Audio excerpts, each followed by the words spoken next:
मैं काशिफ पहल करता हूं पहल भारत पर।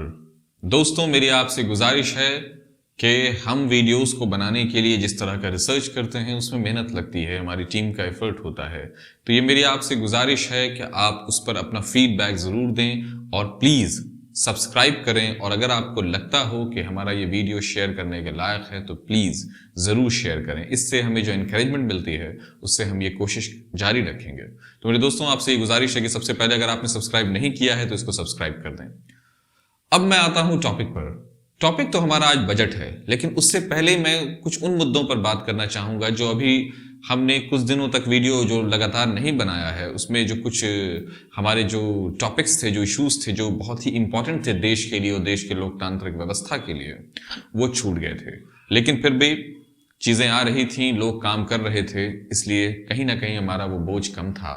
मैं आपसे जिस बात पे आज सबसे पहले बात करने वाला हूं वो बजट है, लेकिन उससे पहले मैं आपको बताऊं जो किसान 26 जनवरी को जो हुआ, उसके बाद फिर उसके जो कॉन्सिक्वेंसेज आए, जो नतीजे आए, जिसमें पुलिस की तरफ से, किसानों की तरफ से, जिसकी भी तरफ से जो भी गलतियां हुई, उसको जिस तरह से मीडिया ने, यहाँ की जो मेन स्ट्रीम मीडिया है, उसने जिस तरह से इसको पेश किया, वो कितना घातक था। वो जैसे लग रहा था कि लड़ा रहे हैं, कोई बैलेंस और कोई हार्मनी क्रिएट नहीं कर रहे हैं।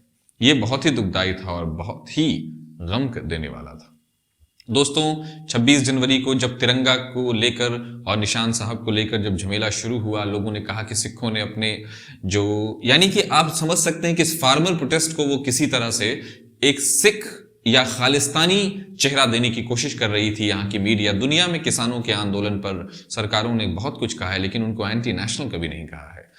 नेशन तो वही बनाते हैं, फौज तक तो उनके भरे हुए हैं, उन्हीं के बच्चे फौज में होते हैं। वो एंटी नेशनल कैसे हो गए? कई बूढ़े लोग, कोई 90 साल के, कोई 70 साल का, कोई 60 साल का और कोई 20 साल का, हर तरह की उम्र के, हर तरह के धर्म के, हर जो ऐसे स्टेट हैं, जो खेती हर स्टेट हैं, वहां से लोग मौजूद थे दिल्ली में। और सरकारें देखती रहीं जिस तरह से वो बात हुई। और जब दीप सिंधु जैसे लोगों ने, जिनका कहां कहां से कनेक्शन ढूंढा जा रहा है ये तो आप जानते ही हैं, और उनका कनेक्शन कहां कहां रहा है, उनकी तस्वीरें किन किन लोगों के साथ रही और किन के प्रचार में रहे हैं, ये भी आप लोग जानते ही हैं। जब उन्होंने इस पूरे इवेंट को बदनाम करने के लिए, इस पूरे प्रोटेस्ट को बदनाम करने के लिए इसको हिंसक शक्ल देने की कोशिश की, तो वो बहुत ही दुखदाई था। फिर उसके बाद कई सारे ऐसे मैटर्स आए जिसमें सरकार की तरफ से ये लगा हमें कि वो किसान आंदोलन को बस दबा देना चाहती है बिना किसी नतीजे के आए, जिसमें मनदीप पुनिया का अरेस्ट भी आपको याद होगा। मनदीप पुनिया जैसा एक पत्रकार जो हवाई चप्पल में था और एक शर्ट और पैंट में था, जो किसी गाड़ी में नहीं आया था, जिसके लिए बड़े बड़े मिनिस्टर्स और बड़े बड़े जो लोग हैं वो किसी तरह के ट्वीट और रीट्वीट नहीं कर रहे थे, वो मनदीप पुनिया था। उसको अरेस्ट किया गया। उसने जो अपना इंटरव्यू दिया है न्यूज लॉन्ड्री पर पत्रकार अतुल चौरसिया को, वो आप सुन सकते हैं, वो आप देख सकते हैं। उसने बताया है कि वहां किस तरह से उन्हें पीटा गया, उनके पांव पे निशान हैं लाठियों के, और आप देख सकते हैं वो कितना दुखदाई रहा होगा। एक पत्रकार जो सच्चाई, कोर्ट ने जो उनके जमानत में जो पॉइंट कहा है वो कमाल है अपने आप में। कोर्ट ने कहा है कि एफआईआर करता पुलिस, विक्टिम पुलिस, गवाह पुलिस, तो जब तीनों एक ही हैं तो इसको तो कोई मैनिपुलेट कर नहीं पाएगा। और कोर्ट ने एक तरह से उनको जब ये बात कही है तो ये सोचने लायक बात है कि कोर्ट ने क्या पुलिस की इस कार्रवाई की इस तरह से एक खास किस्म की निंदा की है, ये सोचने लायक बात है। हमें चलना होगा। अब हम आते हैं आज के टॉपिक पर, जिससे कोई भी लोकतांत्रिक या आधुनिक कहिए कि देश की व्यवस्था बनती है, खासकर अर्थव्यवस्था बनती है, वो होता है बजट। बजट का एक पुराना इतिहास रहा है। जब से भारत आजाद हुआ है कई बार बजट पेश किए गए हैं, जिसमें कहा जाता है कि सबसे ज्यादा बार हमारे मोरारजी देसाई जी ने किया था, जो हमारे प्रधानमंत्री भी थे और फाइनेंस मिनिस्टर भी थे। उसके बाद पी चिदम्बरम ने किया है। लेकिन फिलहाल हम बात करते हैं अभी के बजट पर, जो हम बीजेपी में देख सकते हैं कि वो सिंबॉलिकली तो बहुत आगे बढ़ रहा है। सबसे पहले उसे बस्ते में लाया गया, फिर उसे खाता में लाया गया और आज उसे डिजिटल दिखाने के लिए डिजिटल में लाया गया। लेकिन देखना यह है कि इस डिजिटल बजट में हमें क्या मिला, किस चीज की आशा थी और क्या नहीं मिला।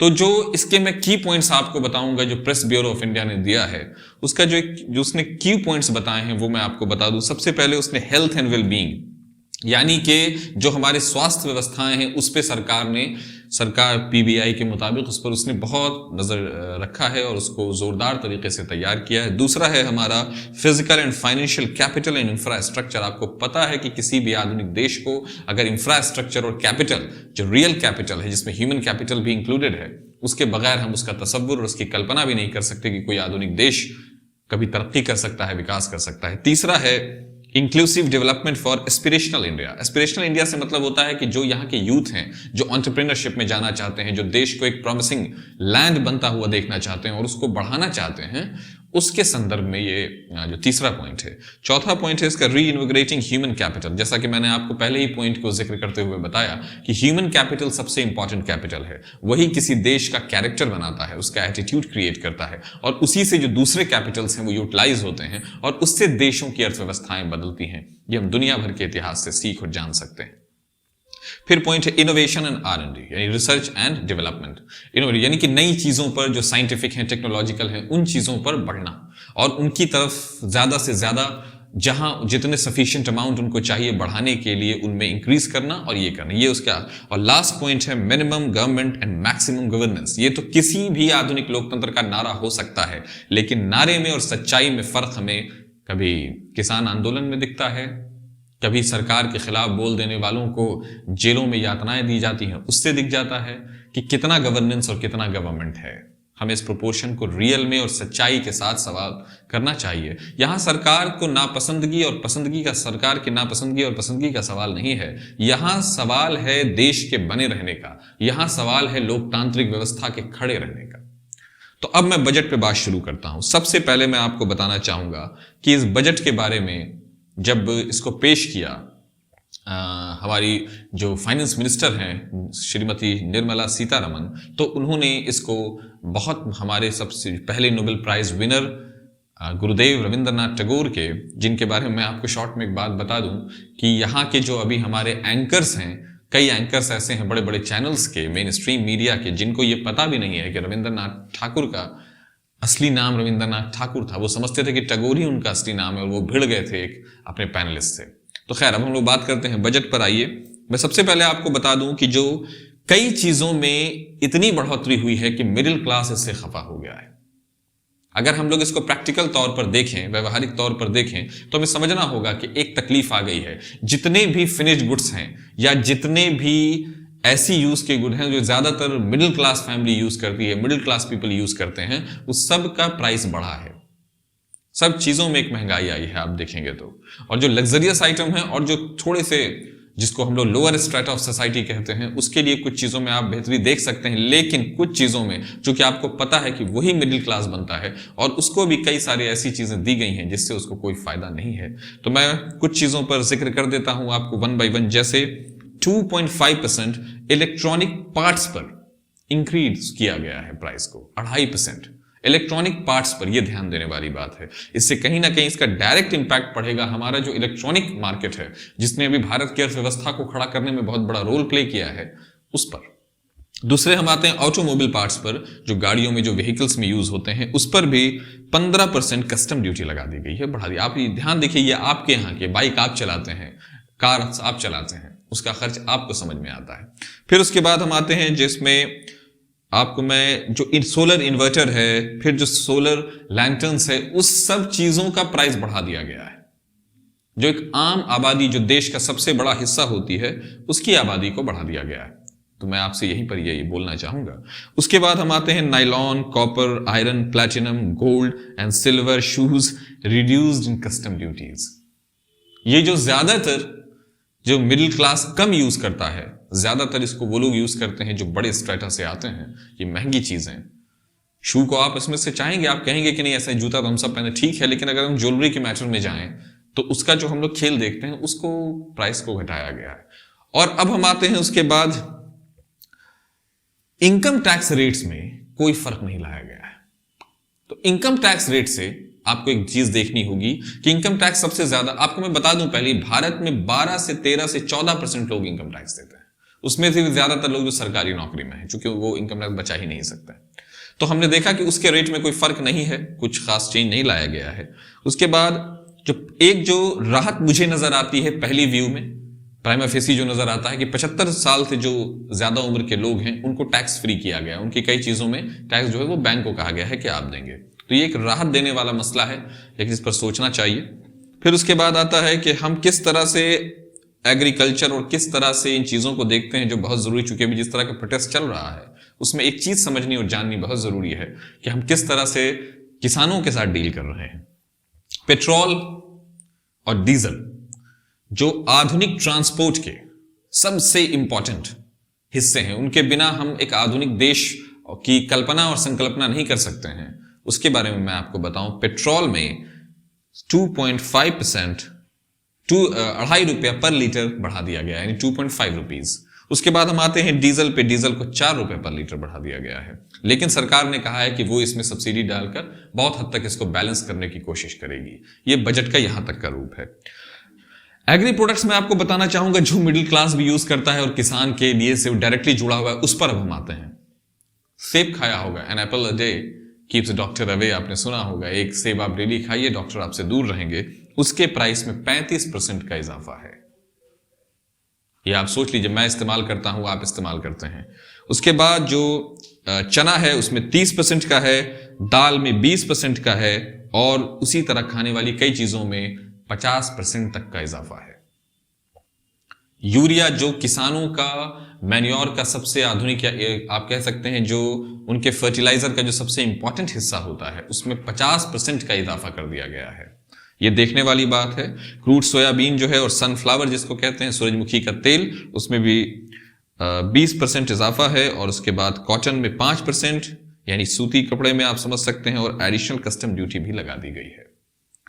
तो ये बजट की स्थिति है हमारे। और हम इस तरह से और चीजों पर अगर जिक्र करें, जैसा कि अभी कोविड का दिन है और कोविड का जमाना चल रहा है, लोग हर तरफ डरे हुए हैं, सहमे हुए हैं, अब तो कुछ यूज टू हो गए हैं वो उसके।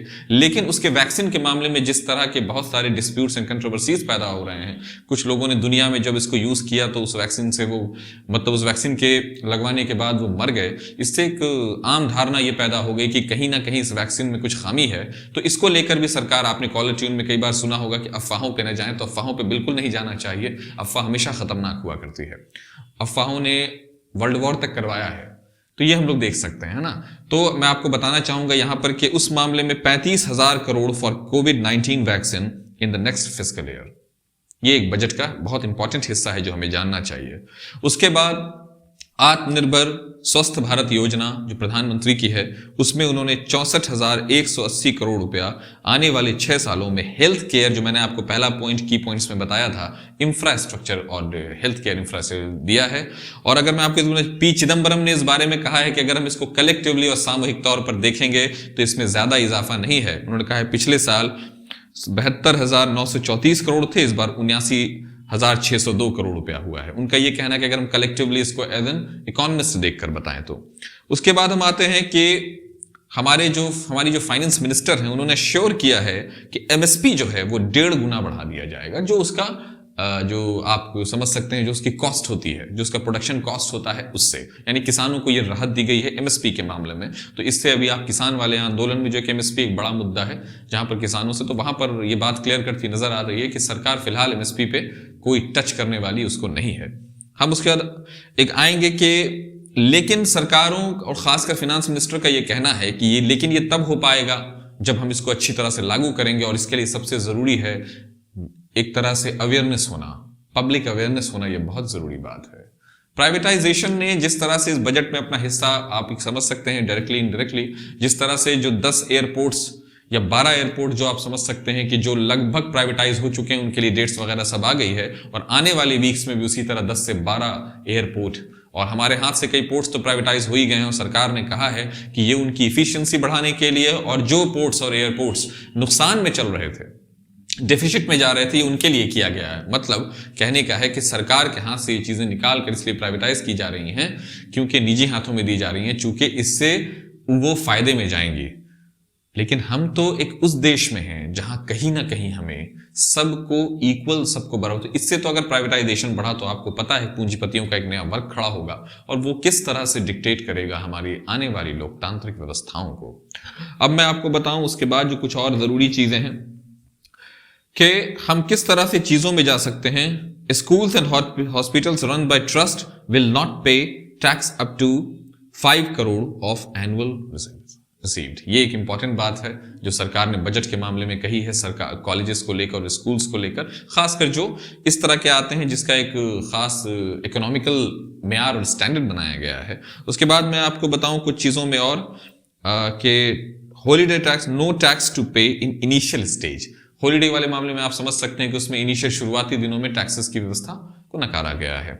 इस तरह से और भी बहुत सारी चीजें हैं, लेकिन हमें एक बात जो समझनी होगी, नेशनल हाइड्रोजन के मामले में आपको एक चीज और देखनी होगी कि government offer ₹1500 crore for power gears manufacturing zone. ये एक बहुत इंपॉर्टेंट मामला है हमारा कि हम अपने देश में किस तरह से मैन्युफैक्चरिंग कर रहे हैं, पावर इंडस्ट्री को जोड़कर, चूंकि without power we can not imagine the industrialised nation. So आधुनिक भारत और जो औद्योगिकृत जो देश होते हैं उसमें पावर्स की बहुत इंपॉर्टेंस होती है, तो वो बहुत जरूरी मामला है, ये हमें समझना और देखना होगा।